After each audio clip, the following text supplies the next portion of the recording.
Assalamualaikum warahmatullahi wabarakatuh. Saat ini kita akan membahas yaitu cara instalasi Windows pada laptop menggunakan flash disk. Selamat menyimak. Pastikan flash disk yang kita miliki sudah ada bootable Windows-nya ya. Langkah pertama, kita harus memasukkan flash disk pada port USB ya, yang sudah pernah kita simak cara membuat bootable pada Windows. Selanjutnya kita harus fokus kepada tombol F2 ya. Nah, ini tombol F2 tampilan seperti ini pada keyboard laptop. Yang kita harus ketahui bahwa cara masuk BIOS di beberapa laptop itu ada bermacam cara ya untuk bisa masuk ke BIOS. Kita bisa baca di sini ada Lenovo, Asus, Acer ya, HP, Dell, Toshiba dan lain sebagainya. Itu beda laptop, itu dipastikan beda ya untuk masuk ke boot BIOS-nya. Termasuk juga komputer biasanya kita harus menekan tombol Del untuk masuk ke BIOS. Nah, setelah kita masuk ke BIOS itu ada settingan seperti ini ya, dimana kita harus memastikan bahwa bootingan yang ada pada flash disk itu di paling atas ya. Itu bisa kita tekan F6 ya dan F5 untuk naik atau turun ya. Nah, berikutnya kita harus menekan F10 ya. F10 ini dalam kondisi kita mau menyimpan ya dan keluar. Terus kita tekan enter. Berikutnya kita tekan spasi ya untuk beberapa kali agar bootingannya bisa kepanggil. Nah, kira-kira seperti ini kita lihat. Nah, berikutnya akan muncul tampilan seperti ini ya. Nah, ini seperti biasa kita mau masukkan bahasa ya yang akan kita gunakan. Di situ bahasa instalasinya mau bahasa Inggris ya. Kita next saja. Berikutnya akan tampil seperti ini. Kita akan klik install sekarang. Nah, ini proses loadingnya ya. Proses loadingnya. Kebetulan di sini kita menggunakan laptop Fujitsu untuk proses instalasinya. Nah, ini kita harus menunggu ya.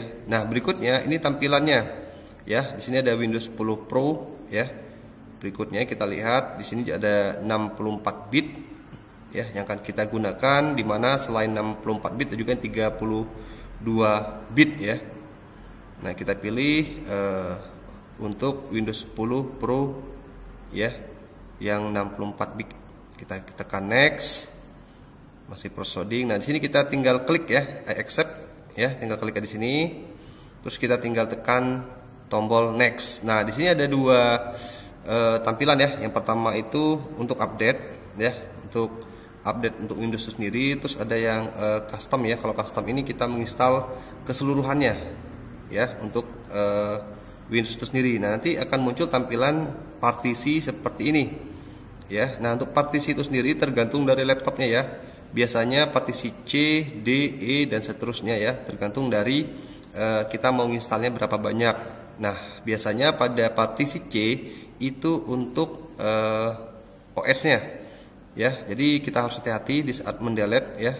Di sini ada beberapa instruksi, ada delete ya, ada untuk menformat dan new untuk membuat partisi baru. Nah, itu yang harus kita perhatikan ya. Seperti ini kita habis mendelete ya. Ini dipastikan data C-nya akan hilang semua ya. Jadi kalau ada menyimpan data di C atau di My Dokumen itu dipastikan datanya akan hilang ya. Nah, kita klik new ya, di situ ada 204 ya. Akan kita buat partisinya ya, megabyte. Terus kita klik apply ya. Nanti dia akan muncul seperti itu. Nah, ini tampilannya ya. Berkisar 199 GB Ya, kalau megabyte-nya tadi kita lihat 200-an lebih ya megabyte. Nah, itu tampilan seperti ini. Nah, ini partisi untuk C ya. Untuk C-nya seperti itu. Nah, kita tinggal tekan next ya, karena yang kita bakal kita format ulang itu yang C-nya. Untuk yang partisi lain tidak kita delete ya, karena ada data pentingnya. Jadi sambil menunggu loading ya, akan saya jelaskan. Kita harus benar-benar harus memperhatikan ya, jangan sampai partisi yang kita delete itu ada data-data penting. Itu yang harus benar-benar kita teliti di saat kita pengen instalasi ya. Nah, berikutnya ada loading dulu ya, kita tunggu dulu. Di sini tampilan Kikir seperti ini, sama-sama kita lihat. Nah, kita balik lagi ke BIOS tadi ya, dimana kita akan menaikkan partisi atas itu HDD-nya atau harddisknya ya. Nah, itu kita naik ke atas ya, dimana sebelumnya yang kita angkat ke atas itu adalah flash disknya. Nah, sekarang kita ke harddisknya yang dibaca oleh laptop sendiri. Kita restart, terus kita akan memilih bahasa ya, bahasa Indonesia ya, tinggal kita klik aja seperti ini. Nah, ada beberapa statement ya yang harus kita lakukan, tinggal kita next aja, ngikutin apa yang sesuai ya dengan panduannya seperti ini ya. Ini untuk settingan wifi nya mau secara manual atau otomatis ya, kita tinggal next aja sesuai dengan keinginan yang kita mau ya, seperti ini.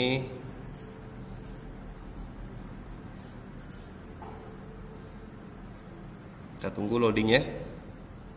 Nah, berikutnya di sini kita akan memasukkan nama PC ya. Ini nama laptopnya yang kita miliki. Biasanya nama ini bebas saja ya, sesuai dengan pemilik dari laptop atau komputer itu sendiri. Di sini saya ketik lab 1 ya. Kita tekan next ya. Nah, di sini kita lihat ada minta password ya. Oke, kita next saja ya. Berikutnya ini konfirmasi password sendiri ya, kita next. Nah, berikutnya di sini kita lihat ya, ini untuk security-nya. Jadi ada pertanyaan yang akan kita klik, kita pilih. Nanti kita akan jawab sesuai dengan pertanyaan itu sendiri ya. Nah, ini kita bisa lihat, kita bisa memilih mau yang mana ya, terserah aja pilihan yang mana. Terus kita tinggal ketik jawaban dari pertanyaan yang kita pilih, terus kita tinggal tekan next. Kita ulang lagi ya, masukkan tadi pertanyaannya, terus kita coba masukin jawabannya. Kita next account ya untuk security-nya.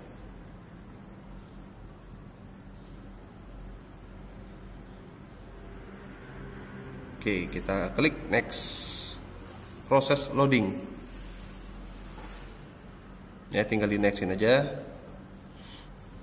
Nah, nanti akan tampil seperti ini settingan-settingan ya yang ada di Windows. Kalau mau di setting silakan, kalau mau langsung tinggal kita tekan next. Nah, nanti akan muncul tampilan seperti ini ya. Kita tinggal nunggu untuk beberapa menit ya, sesuai dengan statement yang tertera pada laptop. Wow. Nah, udah muncul ya tampilannya, sudah selesai. Jadi untuk Windows-nya sudah selesai terinstall pada laptop ya, tidak ada kesulitan. Jadi sebenarnya proses instalasi itu sendiri kita tinggal mempelajarinya ya.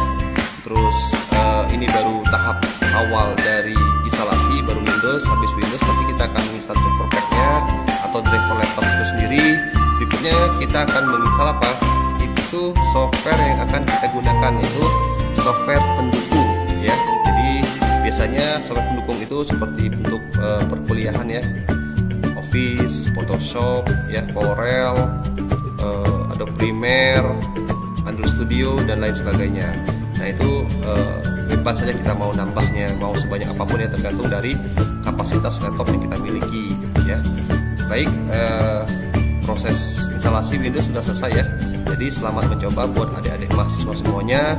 Semoga video ini bermanfaat ya buat kita semua. Jika ada yang belum paham atau yang pengen belajar atau bimbingan ya, bisa langsung ke Laboratorium Komputer ISB Atmaluhur. Wabillahi taufiq wal hidayah. Wassalamualaikum warahmatullahi wabarakatuh.